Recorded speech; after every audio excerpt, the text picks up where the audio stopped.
Good morning, San Gabriel Valley Alliance Church. For everyone joining us online this morning during this corona craziness, we'd like to say good welcome and good morning to you. And we're just glad to have you joining us from wherever you're at. I'm here in the sanctuary and just filming this a couple days early, but we hope that on Sunday morning that you're just enjoying a Sunday with your family and the comfort of your own home. And we're just glad that church is not canceled. Even though we can't meet here together in this building, we're really happy that we're able to do this wherever you are. It's also a privilege this morning because I feel like I get to speak about something that's been on my heart recently. And I asked Pastor Dave if I could switch it up a little bit and move away from the Bible in 4 Seasons reading for this morning and talk about something that's been on my heart. So we're going to be in Romans 13 this morning, and we're going to be talking about what it looks like to submit to government. In this time of unprecedented restriction, I think it's important for us to examine what the Bible has to say about what we're called to do as Christians in terms of government submission and that sort of thing. So we're going to look at what Jesus has to say, what Paul has to say, and Peter, and also what the Old Testament has to say about submitting to government. The Bible actually has quite a bit to say in its pages about different people who are trying to serve God and also serve government at the same time. Also, I think this message applies to us not just during this coronavirus incident, but also I think it applies all the time. As in our world, we're becoming increasingly connected, to social and political issues. I think it's important for us to recognize where the authority actually comes from. Some of us maybe feel one way or the other. Maybe some of us feel that we don't enjoy all the restrictions, and we're perhaps joining some of the protesters even that we've seen protesting the restrictions going on with corona. And some of us maybe actually think that they're not doing enough. Maybe government should be more restrictive. Likewise, I think some of us are on various sides of the political spectrum as well. And I think this message from Romans 13 illustrates how, as Christians, we're called to not simply be co-opted by one group or another, but we're called to be servants of God first and foremost. So I'd like to discuss Christian submission. What does Romans 13 specifically have to say to us? What does Paul have to say to us about submitting to government? And I warn you ahead of time, some of you may disagree, and that's okay. What I ask is that you hear me out, that you wrestle with these passages with me as we try to determine what God has to say to us about submitting to his authority by submitting to government authority. For those of you who like politics, don't worry, I'm not going to be making a case for pro-Democrat or pro-Republican. I am going to be making a case, though, that I think many of us Christians have allowed ourselves to be too involved with one political party over the other. And I think it's put our Christian witness in jeopardy at times. As I said, we'll be looking at Romans 13, so I invite you to turn there with me. Romans 13, verses 1 through 7 in particular. While you do that, I'm going to paint a personal picture for you so you understand where I'm coming from. I was raised with two very devout Christian parents who worked in various ministry and para-ministry type organizations over their career, and they were consistently telling me the horror stories of mismanagement by government in these type of social organizations, taking care of people who were in and out of jail or had drug problems or mental issues or any host of problems. And I learned very early on a sort of distrust for government, and that's why I suppose I grew up leaning towards the conservative side of things. But as I grew older and saw more of the world and ironically joined the military, I began to see things a little more different. Came to a head in 2016 when, during the election, I was confronted with two candidates who I felt did not represent Christianity well, and I wasn't sure what to do. I'll get to that a little more later about what I did, but long story short is Romans 13, this message really stuck with me. I think it helped me understand why we submit to anybody in power. But there are qualifications to that, which I'll get to in a minute. First, though, I think we should read the passage. So if you have your Bibles or if you have your computer, please pull up Romans 13, verses 1 through 7. Let every person be subject to the governing authorities, for there is no authority except from God. And those authorities that exist have been instituted by God. Therefore, whoever resists authority resists what God has appointed. and those who resist will incur judgment. For rulers are not a terror to good conduct, but to bad. Do you wish to have no fear of the authority? Then do what is good, and you will receive its approval. For it is God's servant for your good. But if you do wrong, you should be afraid. For the authority does not bear the sword in vain. It is the servant of God to execute wrath on the wrongdoer. Therefore one must be subject, not only because of wrath, but also because of conscience. For the same reason you also pay taxes. For the authorities are God's servants, busy with this very thing. Pay to all what is due them, taxes to whom taxes are due, revenue to whom revenue is due, respect to whom respect is due, and honor to whom honor is due. So that was a lot from Paul. He said quite a few things, and I suspect some of you perhaps are maybe concerned about some of the things Paul said. Maybe you flat out disagree. I think even I have some issues or had issues with some of the things Paul said, and I know that some of the Jews in Paul's day had issues with some of this stuff. This is the day of Roman occupation, of Jewish zealots and rebellion, and we understandably, can understand that they had maybe some issues with some of the things Paul was saying, at least issues if they're unqualified, which is why I think I would like to spend some time giving you some qualifications. There are 3 that I've found that qualify this passage and help us to understand what God actually means. Some people have used this passage, Romans 13, to say that in all situations, no matter what, no matter how immoral, we should submit to government, which is incorrect. That's a misreading of this passage, and it's also neglecting the canon of Scripture. There are more verses we need to take into account. This passage is not a license for total submission, no matter what. It does need to be qualified, and there are 3. The first one, I believe, comes from Acts 5:29. In this situation, Peter and the apostles are told to stop preaching the gospel.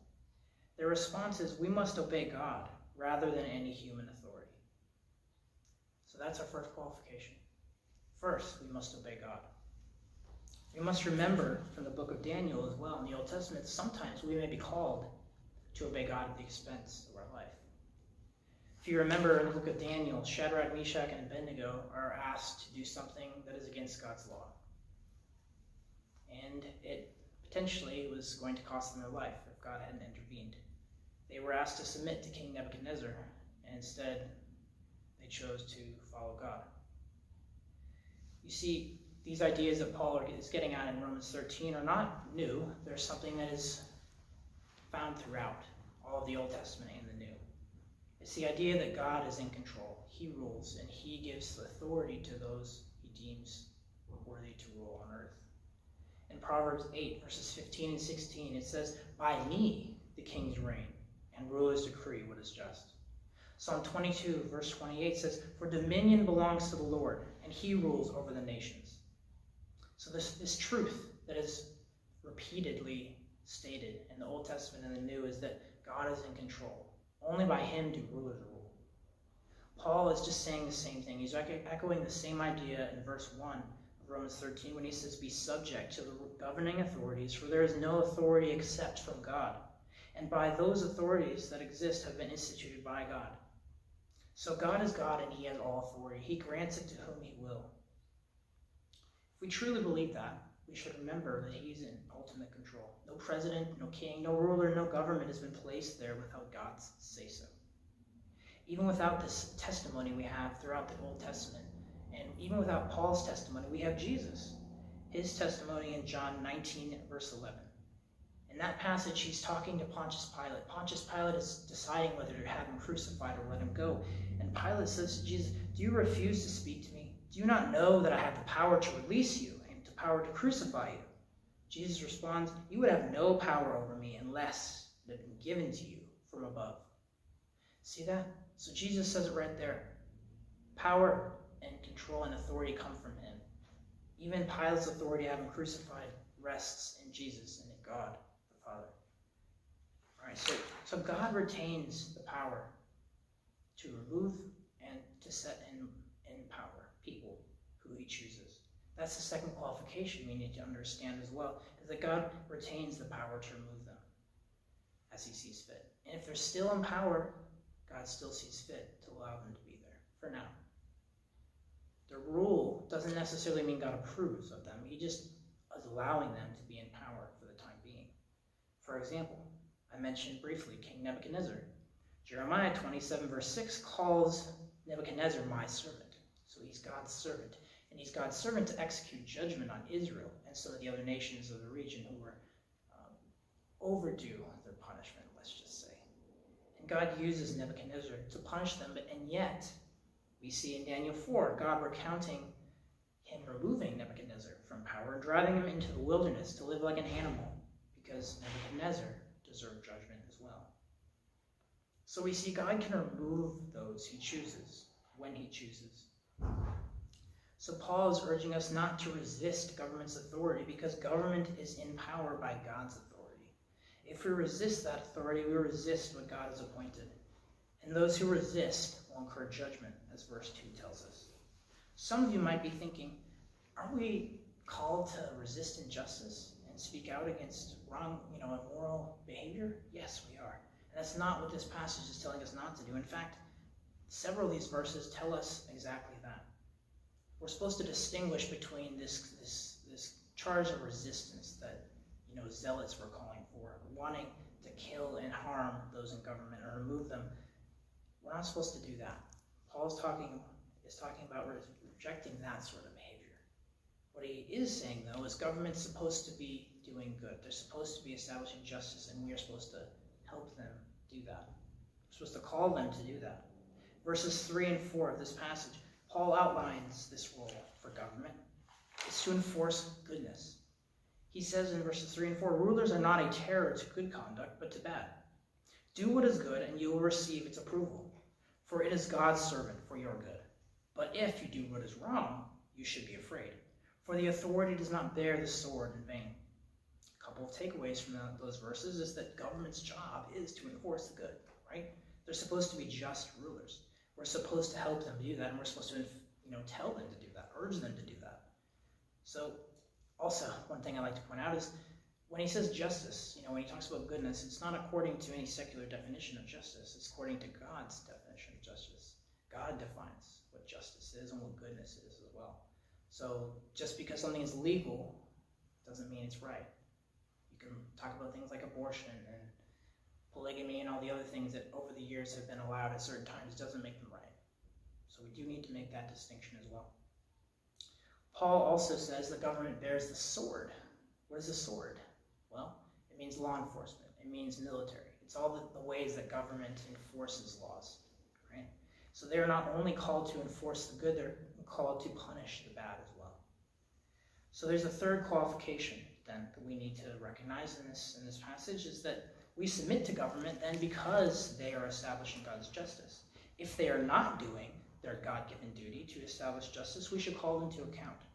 We don't try to kill them or harm them or remove them from power, but we do urge them to be just rulers. That's their job. God has given them that authority to be just rulers. If they're not doing it, we should hold them to account by voting, by writing our leaders, by protesting if necessary, and urging them to be just rulers. So how does Paul say we're supposed to submit? He tells us in verse 6 and 7. He says, for the same reason you also pay taxes. For the authorities are God's servants, busy with this very thing. Verse 7, pay to all what is due them. Taxes to whom taxes are due. Revenue to whom revenue is due. Respect to whom respect is due. And honor to whom honor is due. That first part about taxes, we probably don't have much issue with. We know we're supposed to pay our taxes, right? But the other part, the respect and honor part, some of us might feel uncomfortable. So we're supposed to have to, respect and honor people we don't like. Maybe certain leaders, presidents, maybe, right? That's hard. But I think it's the same as what Jesus asked us to do when he said, love our neighbor as ourselves and love our enemies. Just because you don't like them doesn't mean you don't treat them with respect and honor. In Matthew 22, Jesus even told us we need to pay our taxes. He said, render to Caesar what is Caesar's. So he's just echoing what Jesus already said. Paul is not giving us a new message. He's telling us and urging the Roman church to do what they were already called to do. Submit to God, give honor and respect to those God has chosen to put in power. And we do that because God put them there. God put them in charge. And we need to trust God with those he's deemed worthy to be in authority. We need to honor and respect presidents and leaders that we don't like. For me, as I started telling you about that story about myself, I ended up deciding not to vote, but I serve in the military. I am called to respect and honor any president. So I think just like people in the military are called to respect and honor people in charge over us, we as Christians are called to respect and honor people placed in authority over us. For me, it was as if God told me, this is too important to you. This election, and presidential elections and stuff are too important to you. They become idolatrous. So the message for me was, don't vote, because I've got this. It was as if he was saying this message from Romans 13. I've got this. You don't worry about it. I'm in charge. Doesn't matter who gets elected. I'm still on my throne. So for me, that's what it looked like. I didn't vote. I don't know if I'll vote this time or not. I'll just have to pray about it again and see what happens. But for you, I'm not telling you to vote or not vote. I'm telling you to pray about it. That's between you and God. You may want to determine in your own life if politics and submission and all these other things have become a hindrance between you and God. Maybe they're an idol for you. I've shared with you my situation, but I can't prescribe one for you. What I can tell you, and for all of us as Christians, we're called to submit to government. Romans 13 calls us to submission because God has granted them authority. With regards to this most recent challenge to our freedoms and restrictions in regards to Corona, it's left many people sick, without jobs, homes, money, food, and separated from our loved ones. We're told to submit by staying home and not traveling and limiting how much we go out. We're actually not even allowed to meet as a church.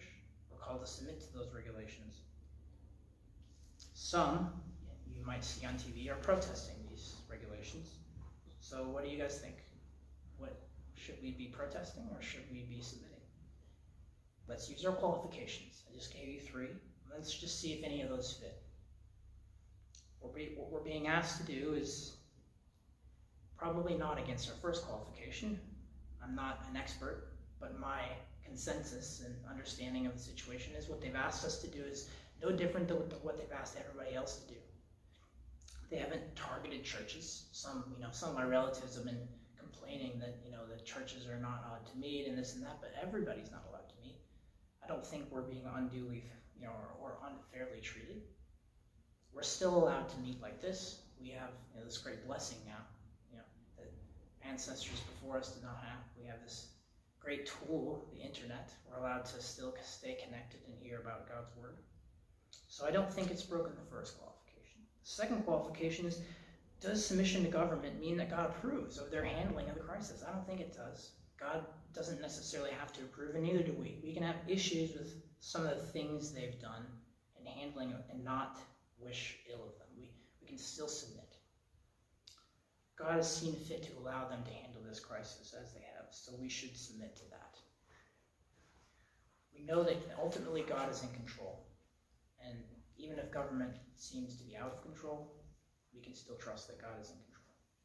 Our third qualification asks us to examine whether government is being just. I would say in general, it sounds like they are. It seems like, there's maybe been some mistakes made, but I would argue in general, they seem to be being just and fair with their execution of policy. So we've just gone through all 3 qualifications and determined mostly that they haven't broken any of them. So Romans 13 seems to apply. We should submit. As Christians, we should recognize that God ultimately is in control. He's our refuge and strength, our very present help in times of trouble. We shouldn't let fear prevent us from trusting God. We don't want to live in intense fear as some people are living right now. We want to live aware, but also trusting in God. We need to pray for those who've been affected. We need to pray for their families. We need to pray for this country, for a swift end to this virus. Some of us maybe even have family and friends who are sick. I know Missy and I have family that have been affected by this virus. So we need to continue to lift them up in prayer. We also need to take necessary precautions. We need to listen to medical experts, be informed, sensitive, and wise, and love our neighbors. Let's not be insensitive by putting other people at risk. Wear your mask. Be careful. Wash your hands. Don't put other people at risk if you don't have to. In Mark 12:31, Jesus tells us to love our neighbor as ourselves. If we're going out and being careless, how is that being loving to our neighbor? We also shouldn't test God. If you remember from Jesus' temptation with Satan, he reminds Satan, don't test the Lord your God. So don't test God by being reckless. Don't go out there and have no protections and just blow off the government's regulations. That wouldn't be very Christian either. God doesn't want us to test him. Yes, he can protect us. Yes, he can heal us, but he doesn't want us to test him. So let's be careful for our sake and for other people's. Finally, let's just recognize that those people who are protesting and having issues with these regulations are not wrong. They're people. They're real people, just like you and I, who've lost jobs, who've lost their livelihoods, who are separated from their family, who are wondering if they're going to have some place to live, places to go, food on the table. This crisis has been categorized as either for protecting people's lives or protecting people's money. That's incorrect. Both are about protecting people's lives. The suicides, the depressions have gone, skyrocketed since it started, and they expect it to go on for many more years to come. The economic implications of this crisis are no laughing matter. We also need to remember that some people who have been affected by this virus have had loved ones die, and they are also equally strong on the other side. They want to protect them. They want to keep the regulations in place. We need to recognize both sides in this situation. So in conclusion, what I'm asking of you today, and I think what Paul is really asking all of us to do, is reaffirm who is in control. It's a change of perspective more than it is anything else. We need to reaffirm who our true ruler is, that God rules no matter who is in the White House, no matter which party is in power. We need to submit to the results of elections. We need to submit to impeachments and that sort of thing, and corona restrictions. All right, we need to submit when they're not in conflict, when they don't break any one of those three qualifications we discussed. I suggest that as Christians we're called to submission in general, as long as it's not against something God has said. We are called to honor and respect people we don't like, and also encourage them to be just rulers. That's part of it as well. We can't just give them honor and respect and then let them do whatever they want. They're supposed to be just rulers. So that's part of it as well.